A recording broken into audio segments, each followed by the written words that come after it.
I bring to you the greetings of 1.3 billion plus people from the world's largest democracy.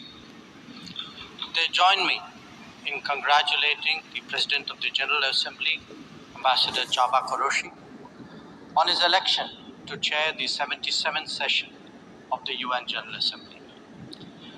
They follow closely developments at the United Nations, reflecting the increasingly globalized nature of our existence. We meet at a challenging time for the world order.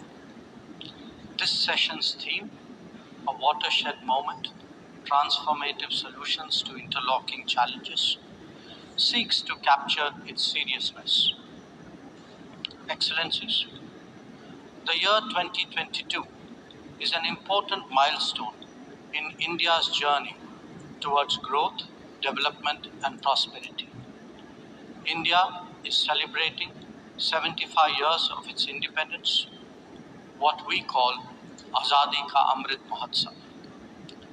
The story of that period has been one of toil, of determination, innovation, and enterprise of millions of ordinary Indians. They are rejuvenating a society pillaged by centuries of foreign attacks and colonialism. And they are doing so in a democratic framework whose steady progress is reflected in more authentic voices and grounded leadership. This new India, under the visionary and dynamic leadership of Prime Minister Narendra Modi, is a confident and resurgent society. Its agenda for our centenary will be achieved through the 5 pledges that we committed to on our Independence Day. 1. We are resolved to make India a developed country in the next 25 years. For the world, that creates more capacities for global good. 2. We will liberate ourselves from a colonial mindset. Externally, this means reformed multilateralism and more contemporary global governance. 3. Our rich civilizational heritage will be a source of pride and of strength. This includes care and concern for the environment, so ingrained in our traditional ethos. 4. We will promote greater unity and solidarity. This expresses a coming together on global issues such as terrorism, pandemics, or the environment. And 5. We will instill consciousness of duties and responsibilities. This applies to nations as much as it does to citizens. These 5 pledges affirm our age-old outlook that sees the world as one family. We believe that national good and global good can be entirely in harmony. It is this conviction that led us to supply vaccines to over 100 nations. Similarly, our evacuation operations in HADR situations always had room for other nationals interested. Even as we meet our own development targets, India offers partnerships to our brothers and sisters in Asia, in Africa, and Latin America. And we do so based on their needs and their priorities.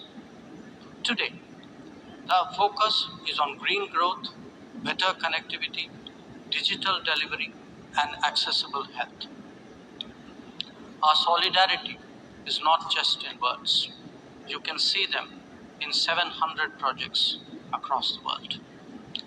Madam President, even while India contributes to global betterment, we recognize the sharp deterioration in the international landscape. The world is already struggling with challenges of post-pandemic economic recovery. The debt situation of the developing is precarious. To this is now added the rising costs and the shrinking availability of fuel, of food, and of fertilizers. These, along with trade disruptions and diversions, are among the many consequences of the Ukraine conflict. The Indo-Pacific too witnesses fresh concerns about its stability and its security, and climate events have added an overlay on these mounting anxieties.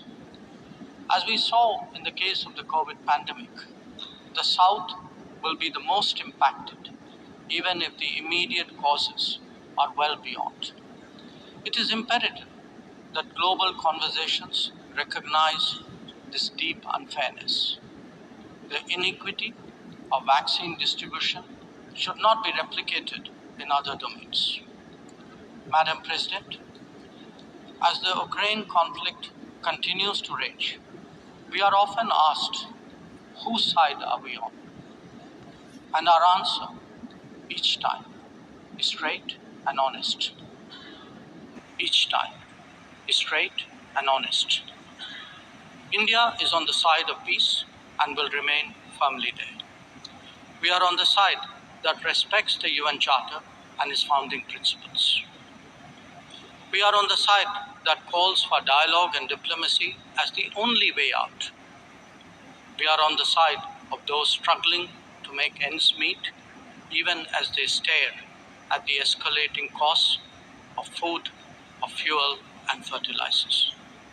It is therefore in our collective interest to work constructively, both within the United Nations and outside, in finding an early resolution to this conflict. Excellencies, while the global attention has been on Ukraine, India has also had to contend with other challenges, especially in its own neighborhood. Some of them may be aggravated by the COVID pandemic and ongoing conflicts, but they speak too of a deeper malaise. The accumulation of debt in fragile economies is of particular concern. We believe that in such times, the international community must rise above narrow national agendas. India, for its part, is taking exceptional measures in exceptional times. We do so when we send 50,000 metric tons of wheat and multiple tranches of medicines and vaccines to Afghanistan. When we extend credits of $3.8 billion to Sri Lanka for fuel, essential commodities, and trade settlement. When we supply 10,000 metric tons of food aid and vaccine shipments to Myanmar. When we fill the gap in humanitarian needs left unaddressed by political complexity.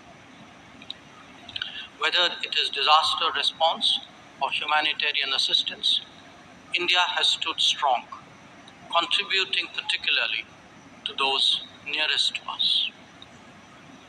Excellencies, the world as we knew it is poised for transformational changes. It has been impacted in recent times by a succession of shocks, each of them significant by itself. The COVID pandemic called into question the over-centralized nature of globalization and has led all of us to seek greater resilience and reliability of supply chains. The repercussions of the ongoing Ukraine conflict have further heightened economic stresses, especially on food and energy. Climate events have added to disruption that the world is already facing. As for the promise of technology, it has certainly multiplied our capabilities, but also added to our vulnerabilities. Trust and transparency are legitimate expectations of a more digitized world. The quest to create a better global order would necessarily have to address all these issues. Among them, some are clearly more existential in nature and necessitate intense coordination by the international community. Climate action and climate justice are particularly noteworthy in this respect. In their pursuit, India has worked with partners on the International Solar Alliance, the One Sun, One World, One Grid initiative, and the Coalition for Disaster Resilient Infrastructure. We stand ready to support any collective and equitable endeavor to protect our environment and to further global wellness. Lifestyle for environment, or LIFE, as declared by Prime Minister Narendra Modi in Glasgow on the sidelines of COP26, is our homage to Mother Nature. India remains deeply committed to fighting climate change under the UNFCCC and the Paris Agreement. We do so on the principle of common but differentiated responsibilities and respective capabilities in the light of different national circumstances. We have announced our updated nationally determined contributions after COP26. Excellencies, India's steadfast commitment to South-South cooperation is by now well established and well recognized. Our approach is based on principles of mutual respect and national ownership, with a commitment to sustainable development for all. As we begin the G20 presidency this December, we are sensitive to the challenges faced by developing countries. India will work with other G20 members to address serious issues of debt, of economic growth, food and energy security, and particularly of environment. The reform of governance of multilateral financial institutions will continue to be one of our core priorities. Madam President, India would be completing its tenure as a member of the Security Council this year. In our term, we have acted as a bridge on some serious but divisive issues confronting the Council. We have also focused on concerns such as maritime security, peacekeeping, and counter-terrorism. Our contributions range from providing technology with a human touch to ensuring safety and security of UN peacekeepers. As the chair of the Counter-Terrorism Committee this year, India would be hosting its special meeting in Mumbai and New Delhi. I invite all member states to participate in it. We need to create a global architecture that responds to the new tech tools deployed against open, diverse, and pluralistic societies. Having borne the brunt of cross-border terrorism for decades, India firmly advocates a zero-tolerance approach. In our view, there is no justification for any act of terrorism regardless of motivation, and no rhetoric, however sanctimonious, can ever cover up bloodstains. The United Nations responds to terrorism by sanctioning its perpetrators, those who politicize the UNSC 1267 sanctions regime, sometimes even to the extent of defending proclaimed terrorists. They do so at their own peril. Believe me, they advance neither their own interests nor indeed their reputation. India has always espoused a cooperative, inclusive, and consultative approach to international relations. We believe that multipolarity, rebalancing, fair globalization, and reformed multilateralism cannot be kept in abeyance. The call for reformed multilateralism, with reforms of the Security Council at its core, enjoys considerable support among UN members.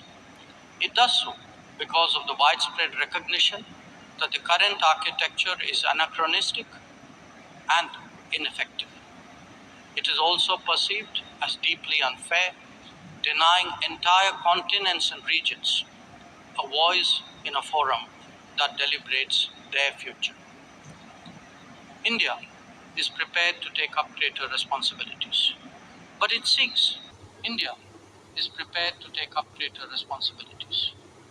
seeks at the same time to ensure that the injustice faced by the global south is decisively addressed. Our call is to allow serious negotiations on such a critical matter to proceed sincerely. They must not be blocked by procedural tactics, naysayers, cannot hold the IGN process hostage in perpetuity. In these turbulent times, it is essential that the world listens to more voices of reason and experiences more acts of goodwill. India is willing and able on both counts. We believe and advocate that this is not an era of war or of conflict. On the contrary, it is a time for development and for cooperation. Madam President, in the past, this august assembly has served as a meeting point of views that we continue to believe in the promise of diplomacy and the need for international cooperation. Therefore, Madam President, let us strive to return to the course of seeking peace, progress, and prosperity. I thank you.